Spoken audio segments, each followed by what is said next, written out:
अल्लाहु अल्लाहु अल्लाहु अल्लाह। ज़मीन पर अल्लाह रब्बुल इज़्ज़त के घर हैं। कायनात में इससे आला जगह कोई नहीं। आप लोग मस्जिद में एतकाफ़ बैठे हैं,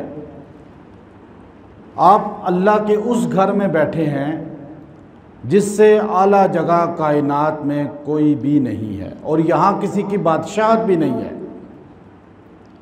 हारून रशीद रहमतुल्लाह अलैह के ज़माने में उसका अपनी बीवी से झगड़ा हो गया। ज़ुबैदा ख़ातून बड़ी नेक मुत्तकी ख़ातून थी, उसका झगड़ा हो गया उससे।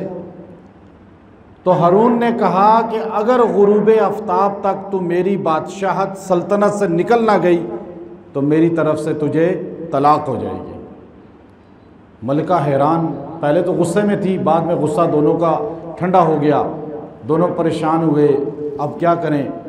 3 बर-ए-आज़म पे हारून रशीद की हुकूमत है और हवाई जहाज़ भी नहीं है। ज़माना ऐसा है, हवाई जहाज़ में भी सफ़र करे बंदा तो इतना नहीं निकल सकता 12 घंटे में और यहाँ से कैसे निकलेगा? अब वो परेशान थे, इतने परेशान कि अब पूछें उलमा से कि बताओ हारून रशीद की बादशाहत कहाँ पे नहीं है, हुदूद से ताकि मैं निकल जाऊँ, तलाक ना हो। उलमा ने कहा भाई ये तो बादशाह है, अब पाकिस्तान के बादशाह की हुकूमत तो पूरे पाकिस्तान में है। एक बंदा कहे मैं पेशावर जाता हूँ तो वो भी पाकिस्तान में है, कराची भी पाकिस्तान में है। तो अब परेशान हो गया, इमाम अबू यूसुफ रहमतुल्लाह अलैह के पास आया। इमाम अबू यूसुफ रहमतुल्लाह अलैह ने फरमाया कि गुरूब आफ्ताब से पहले मलका जाके मस्जिद में बैठ जाए और गुरूब होने के बाद आराम सुकून से मस्जिद से बाहर आए तो बादशाह की बादशाहत पूरी दुनिया में है लेकिन मस्जिद में नहीं है। इसलिए कि मस्जिद, अल्लाह कुरान में कहता है व अन्नल मसाजिद लिल्लाह, ये मस्जिदें किसकी हैं? अल्लाह की। यहाँ अल्लाह की बादशाहत है, यहाँ किसी हुक्मरान का कानून नहीं चलता, किसी बादशाह का कानून नहीं चलता। बेशक अदालतें अपने अपने आइन पे फैसले करें, थाने अपने आइन पे फैसले करें लेकिन पूरी दुनिया की मसाजिद में कानून किसका चलता है? यहाँ कोई कहे आपको बादशाह, एक बादशाह आया था, उसने दीन में कमी करनी चाहिए, इमाम मालिक उसके मुकाबले पे खड़े हो गए। आपने कहा नहीं तेरा कानून नहीं चलेगा मस्जिद में। उसने इमाम मालिक को मुंह काला करके मदीने में फिराना शुरू कर दिया, लेकिन आपने फिर भी मस्जिद में उसको, अबू जाफ़र मंसूर को मुदाखलत नहीं करने दी। तो मसाजिद अल्लाह की बादशाहत है, वैसे पूरी कायनात अल्लाह की बादशाहत है, लेकिन जब आप मस्जिद में आते हैं तो ख़ास तौर पे अल्लाह की नज़र में आ जाते हैं, क्योंकि अल्लाह तबारक व तआला फरमाते हैं व अन्नल मसाजिद लिल्लाह। इसलिए अल्लाह ने ज़ाब्ता बनाया फ़ला तदउ मअल्लाहि अहदा, मेरी मस्जिदों में मेरे अलावा किसी को ना पुकारो, मेरी मस्जिदों में मुझसे मांगो, मेरे आगे रो जाओ, गिड़गड़ाओ, लेकिन मेरे गैर से सवाल ना करो। हुज़ूर सल्लल्लाहु अलैहि वसल्लम के ज़माना में हयातुस सहाबा के अंदर ये वाक़या लिखा है। शेखुल हदीस हज़रत मौलाना यूसुफ़ रहमहुल्लाह ताला ने मक्का मुकरमा के अंदर एक बहुत बड़ा बुत था, बहुत बड़ा बुत, और उस बुत का एक पुजारी था, मिर्दास उसका नाम था, बुत का नाम ज़ीमार था, और लोग उसके पास आके चढ़ावे देते थे, सजदों में रहते थे और बड़ी तादाद में लोग दूर दूर से आते थे उस बुत के लिए। और बुत के अंदर से बाज़ औक़ात आवाज़ें भी आती थी, तो लोग कहते थे देखो हमारा खुदा बोलता है। एक दिन सारे मुशरिक बैठे हुए थे तो बुत के अंदर से कुछ आवाज़ें आईं, तो पादरी जो पुजारी था वो बड़ा हैरान हुआ वो हजूर सल्लल्लाहु अलैहि वसल्लम के पास आया, कहने लगा आप कहते हैं बुत सुनते नहीं, आप कहते हैं बुत देखते नहीं, आप कहते हैं बुत बोलते नहीं। हमारे बुत बोलते भी हैं, सुनते भी हैं, हमारे हाजित रवा हैं। आप सल्लल्लाहु अलैहि वसल्लम ने फरमाई कैसे हो सकता है? उसने कहा आप आ जाएं, अपने सहाबा के साथ आएं, आप देखें, आकर मुशाहदा करें। रसूलुल्लाह सल्लल्लाहु अलैहि वसल्लम मा सहाबा के वहाँ चल दिए। इस तरह लोग बैठे हुए थे जैसे आप यूं बैठे हुए हैं सारे। अब वहाँ पे मैंने ऐसे बड़े बड़े देव हाइकल बुत देखे हैं, थाईलैंड के अंदर, मलेशिया के अंदर और दूसरे मुल्कों के अंदर, इतने बड़े बड़े देव हाइकल बुत, और उसके आगे लोग यूं सजदे में, यूं रुकू में, औरतें मर्द। मैं चला गया दावत की, तब चूँकि हमारी एक नीयत होती है। मैं मलेशिया में एक बुत है, पहाड़, मेरा ख्याल 300 सीढ़ियाँ चढ़नी पड़ती हैं, इस तरह 300 से ज़्यादा होंगी या। और बुत सोने का है, गोल्ड का बनाया हुआ, इतना बुलंद है कि कम से कम 3 मंजिला होगा। उसके अंदर जाने नहीं देते किसी मुसलमान को, ममनू किया हुआ है। उसके अंदर एक रियासत में है वहाँ पर। तो मुझे ख्वाहिश थी कि मैं जाऊँ, पगड़ी पहने हुए ऐसे ही मैं। वहाँ एक मकामी जेलर था, मलेशियन जेलर था, सुपरिटेंडेंट था जेल का, रिटायर हुआ। मेरे साथ बड़े ताल्लुक़ है उसका। उसके बाद 1-2 कैदी भी हमारे पाकिस्तानी वहाँ बन गए, अल्हम्दुलिल्लाह हमने छुड़वाए वहाँ पर। उसके मैं चला भी गया उसके, तो वो बड़ा ज़बरदस्त आदमी था। अभी उसका इंतकाल हुआ है पिछले साल। उसके बेटे भी माशाल्लाह बड़े मुतहर्रिक हैं। तो वो मुझे कहने लगा चलो मैं आपको ले जाऊंगा। तो अब वो अंदर हिंदुओं ने अंदर ऐसे खौफनाक वो मंदिर था कि मैं आपको उसके नक्शा ज़बान से नहीं कह सकता कि सीढ़ियाँ तो चढ़े, बड़ी मुश्किल से सांस फूले।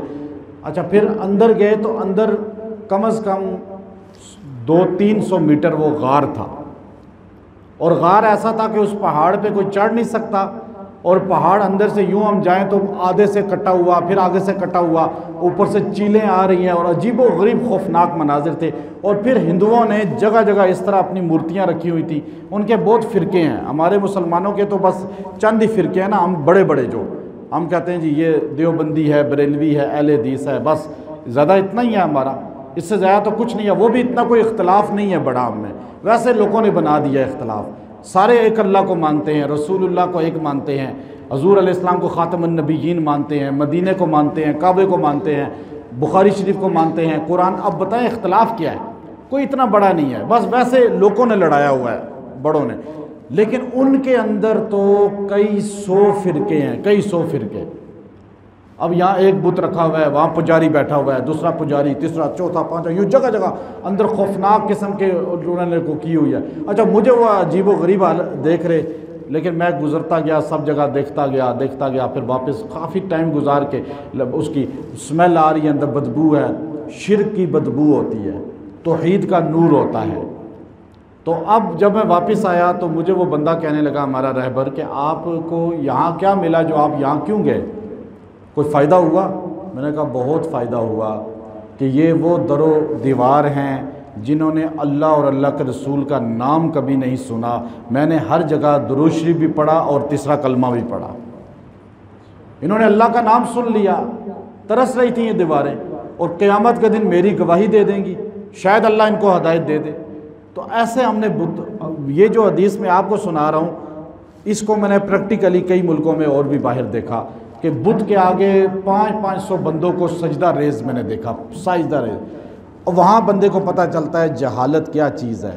अब बुत से उन्होंने कहा अभी आवाज़ आएगी, आवाज़ बुत से आना शुरू हो गई, बुत से आवाज़ आई, बुत हिला हल्का हल्का, हदीस में आ रहा है बुत हिला।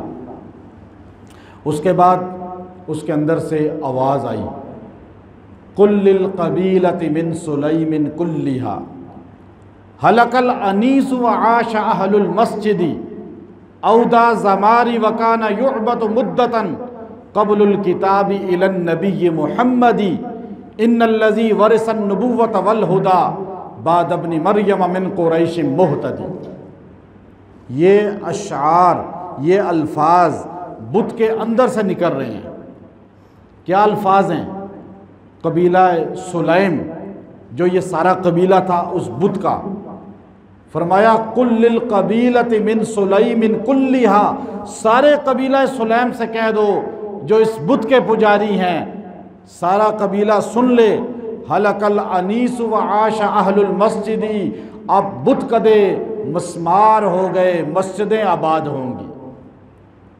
बुत ने क्या कहा? अब मस्जिदें आबाद होंगी। औदा जमारी वकाना यूबतु मुद्दतन, एक ज़माना था कि ज़मार बुत की इबादत होती थी। तुम आके मुझे सजदा करते थे, मुझे आकर जो है हाजत रवा समझते थे। क़ब्लुल किताब इलन नबी मुहम्मदी, लेकिन अब किताब लेकर मोहम्मद अरबी आ चुके हैं। अब बुतों की इबादत नहीं होगी, अब किसी के आगे झुका नहीं जाएगा, किसी को हाजत रवा नहीं समझा जाएगा। मुश्किल कुशा, हाजत रवा, दाता दस्तगीर कौन होगा? ये बुत कह रहा है। क़ब्लुल किताब इलन नबी मुहम्मदी इन्नल्लज़ी वरिसन नबुव्वत वल हुदा, ये नबूवत की वरासत जो चली आ रही थी हज़रत इब्राहीम की नस्ल में, इसहाक 70,000 नबी इसहाक अलैहिस्सलाम की नस्ल में आए। यहूदी ये समझते थे आखिरी नबी बनी इसराइल में आएगा जो इसहाक की औलाद में से होगा, लेकिन फरमाया बाद इब्न मरियम मिन कुरैश मुहतदी, अल्लाह ने ईसा बिन मरियम के बाद कबीला कुरैश को नबूवत का ताज दे दिया। अब मोहम्मद अरबी कबीला कुरैश में आए हैं। ये मसाजिद की अहमियत है। आज हमें मस्जिद की अहमियत का ही नहीं पता।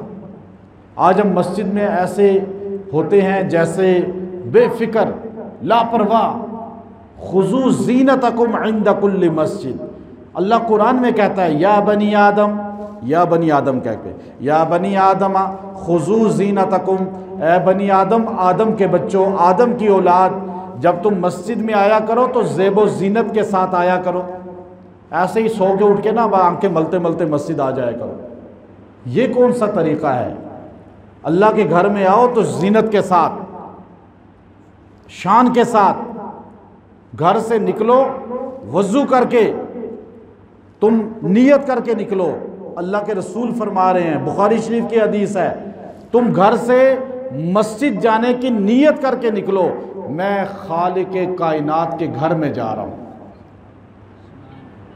वज़ीर आज़म साहब ने बुलाया जी, इफ्तार पार्टी है, फ़लाँ MNA साहब ने कहा जी इफ्तार पार्टी में है, तो कैसे तैयारी करते हैं आप? करते ही नहीं करते तैयारी। आप कहते हैं जी MNA साहब ने, चेयरमैन साहब ने, वज़ीर साहब ने, क्या हैसियत है इन सब की अल्लाह और अल्लाह के रसूल के सामने? इनके महल्लात की कोई हैसियत है? इनकी कोठियों की कोई हैसियत है? कुछ हैसियत नहीं है मस्जिद के सामने। मस्जिद की हैसियत पूरी कायनात के बादशाहों के घर से भी ज़्यादा है। लेकिन आज का मुसलमान नहीं समझता। उनके घरों में जाने के लिए शादी में आम बंदे की जाएगा तैयारी करके, और अल्लाह के घर में आएगा तो ऐसे ही उठ के आ जाएगा। फरमाया खुजू ज़ीनतकुम इंद कुल्ली मस्जिद, जब तुम मेरे घर में आओ तो ज़ीनत के साथ आओ, खूबसूरत बन के, अच्छा लिबास पहन के, खुशबू लगा के, ताकि पता चले तुम अपने खालिक से मिलने जा रहे हो।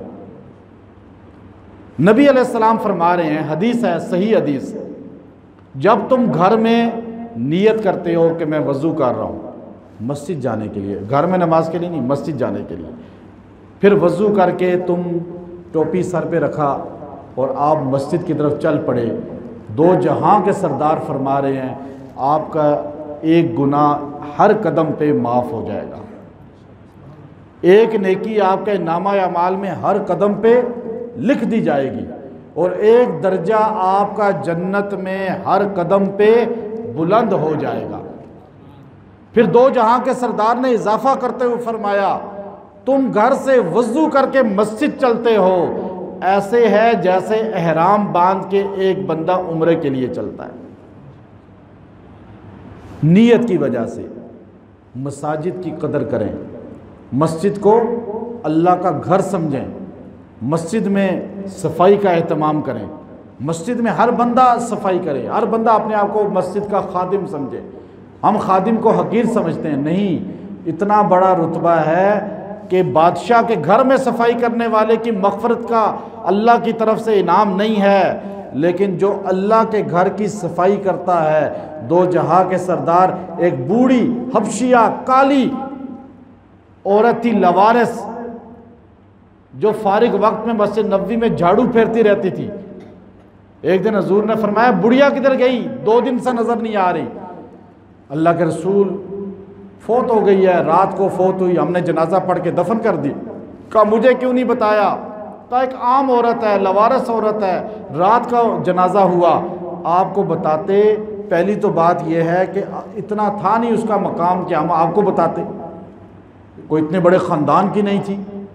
और दूसरी बात यह है कि रात को आप अगर आते तो रास्ते में यहूदियों के घर हैं, वो आपको ईज़ा नुकसान देते। हजूर ने फरमाया, ऐ सहाबा, मुझे उसकी कब्र पे ले जाओ। लवारस औरत, हबशिया औरत, बूढ़ी औरत, गरीब औरत, लेकिन हजूर क्या फरमा रहे, मुझे उसकी कब्र पे ले जाओ। हजूर उसकी कब्र पे गए और उसकी कब्र पे दुआ करते हुए फरमाया, अल्लाह मैं इससे राज़ी हूँ, तू भी इससे राज़ी हो। किस वजह से? किस खिदमत की वजह से? सारे बताएं, किस खिदमत?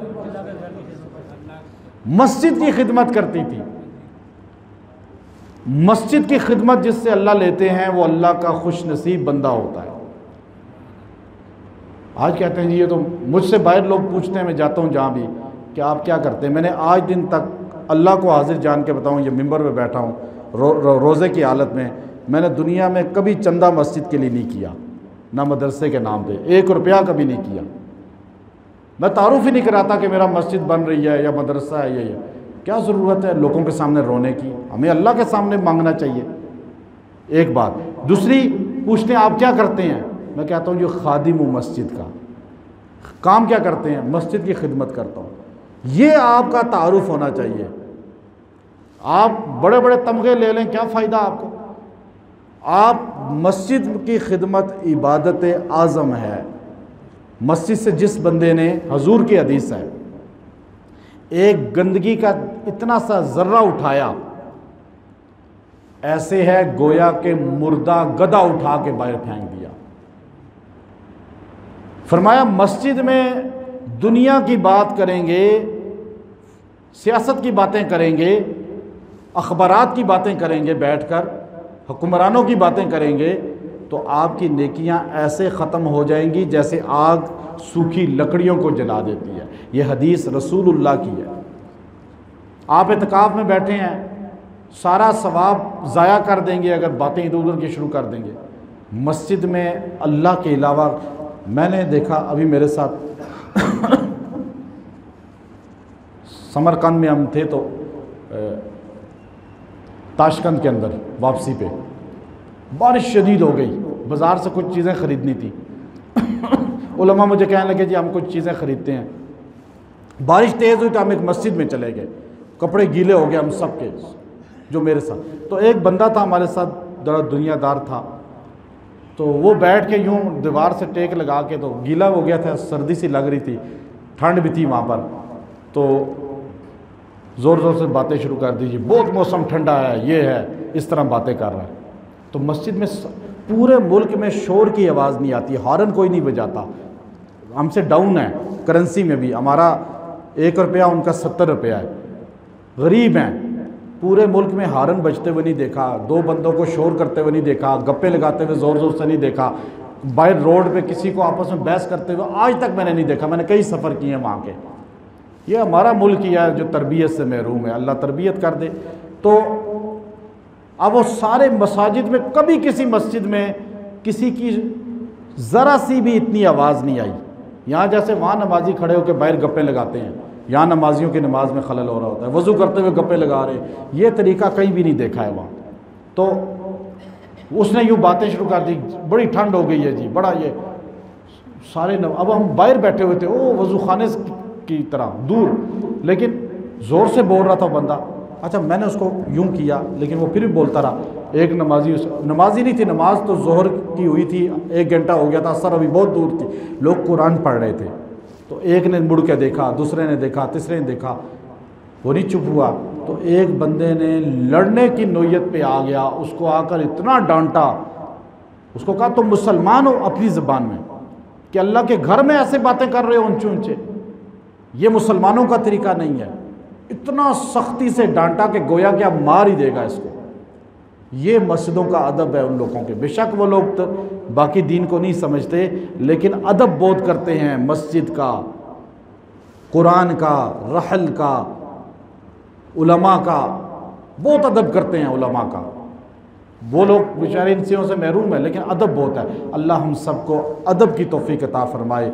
व आखिर दावाना अनिल हम्दुलिल्लाहि रब्बिल आलमीन। अल्लाहु अल्लाहु अल्लाहु अल्लाह।